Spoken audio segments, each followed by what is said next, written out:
In the landmark case of Rylands versus Fletcher, the principle of law established is that a person who brings a dangerous substance onto their land for their own purposes, and that substance escapes causing damage to another's property, is strictly liable for the harm caused, even if they were not negligent, provided the use of the land was considered non-natural. Facts of the case.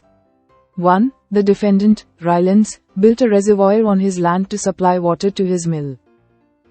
2. During construction, an old shaft connecting the reservoir to a nearby coal mine was not properly sealed. And 3. Water from the reservoir escaped through the shaft and flooded the plaintiff's, Fletcher's, coal mine, causing significant damage. Judgment. The court ruled in favor of Fletcher, holding Rylands liable for the damage caused by the escaping water, even though there was no negligence on his part.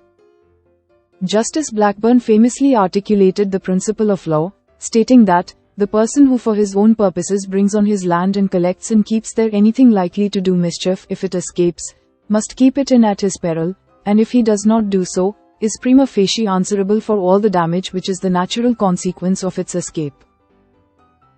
Key elements of the Rylands versus Fletcher principle. 1. Non-natural use of land. The activity of bringing and storing a dangerous substance on the land must be considered a non-natural use, meaning it is not a typical or ordinary use of land in that area. 2. Escape of a dangerous thing. The harmful substance must escape from the defendant's land and cause damage to another's property. And 3. Strict liability. The defendant is liable for the damage even if they took reasonable care to prevent the escape, as long as the other elements are present. 2 exceptions to the rule in Rylands versus Fletcher. Act of God. If the escape of the dangerous substance is caused by an extraordinary natural event that could not have been reasonably anticipated or prevented, the defendant may be able to use this defense. Act of a third party. If the escape of the dangerous substance is caused by the deliberate act of a third party, without the defendant's knowledge or control, it can be considered a defense.